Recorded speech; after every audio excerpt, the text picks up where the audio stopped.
I'm just going to start to tell you a little bit about me and what my background is and my experience, and so you know a little bit of where I'm speaking from. So I have been counseling adolescents and young adults and their families for 23 years here in the Valley. I've been in recovery 25 years, and I sobered up young heavily because of appropriate family intervention. My family was able to, after a period of time of us being stuck and all of us getting really, really sick, they started to get well first.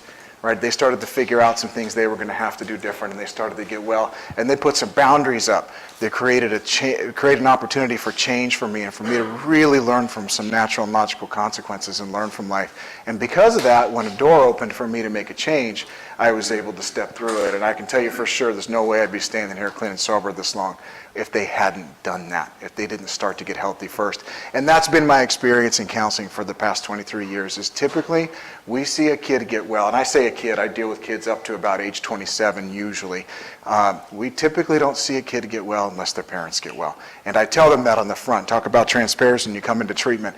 When somebody comes to see us, it's one of the first things we want them to know. You're going to have to get better, and I'm going to put the primary burden of change on you, not just on the young person, because I already know you could spend, and I have talked to many families that have spent $250,000 on treatment and nothing got better.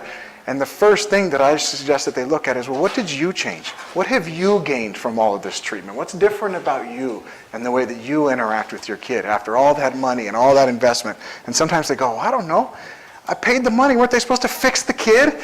I go, well, one of the first things that we want you to learn as treatment is you can't fix kids. You can't fix humans. You know, you can't force an idea into somebody's head. So what you do is you help the willing, you help the people that are willing to change, and you start with the family. So I'm going to start, I'm going to say that, and then I'm going to go all the way back, and I'll tell it maybe a little bit like a story. One of the things that I think sets up long-term the family disease is just the nature of the parent-child relationship. So I want to talk about that a little bit, and then we'll get a little bit into addiction and what happens to parents and what happens. But I think, again, in my belief, one of the most significant changes that a human ever goes through is when you have a child. You weren't a parent, and now you are, is a significant change, right? I was going along, I was going through life, everything was fine, I was married, that was a big change, all that. When I had my kids, it was, you've basically reformed me to some degree. I've never related to another human being in that way, I've never loved in that way, I've never had the capacity for selflessness in that way.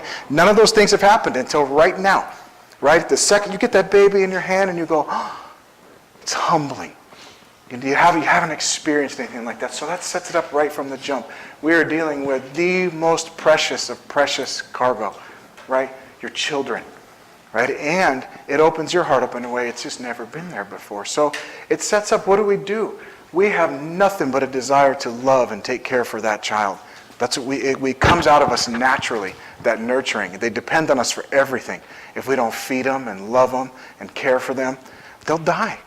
Right? So they need us at that point, and they need us to show love in all those ways. They need us to show love when they're 2, and I'm going to come back to this many times because sometimes we forget as parents that they're not 2 anymore, or they're not 13 anymore, or they're not 15 anymore.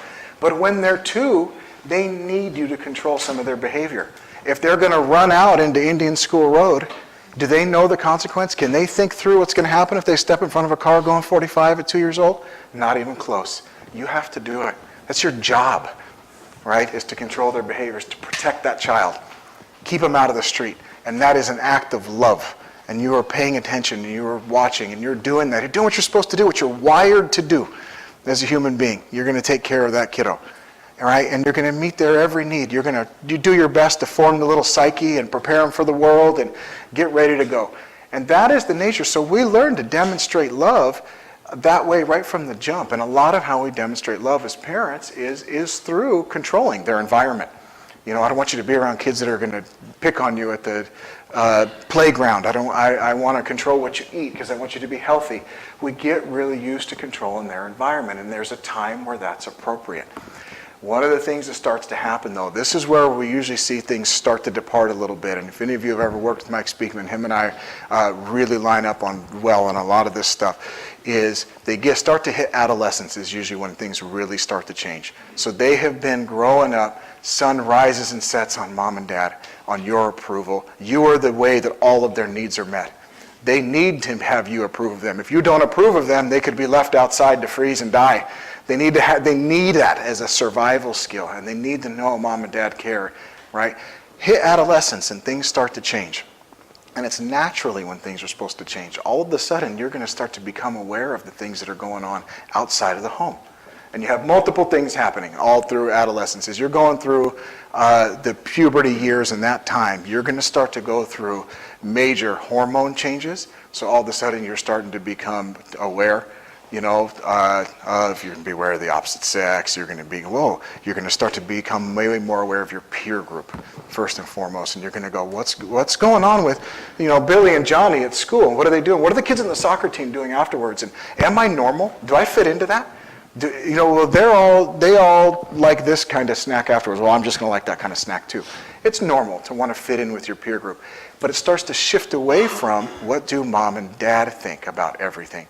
And oftentimes mom and dad aren't prepared for that. They have been used to being able to be the center of the universe forever. Mom, what do you think I do about this? What do you think I do about this? And it starts to become, well, that what Sally at school said, Mom, is that it should be done like this. And you're, Sally doesn't know anything. I've been here for you your whole life. But all of a sudden, Sally and Johnny and everybody else is on the playground. They have a little more influence than they used to, and this is natural. There's a point where they have to learn to start to break away from the home, right? Or they're going to learn to be their own independent being. They start to separate a little bit as a being from the parent because they don't see themselves as separate when they're a child. They're just a part of it. And they're starting to try to get some identity and know who they are. So heavy peer influence, and that starts to frustrate parents. It gets scary. And things are starting to happen outside of the home more, and you're seeing these influences happen. So what is our natural reaction? It's to see the kid that picks on them at school like the street and go, stay away from that kid. But we can't do that as much anymore. But we get really stuck in that place a lot as parents as we want to protect and control the environment, right? And that starts to set up a dynamic that's going to have to change eventually.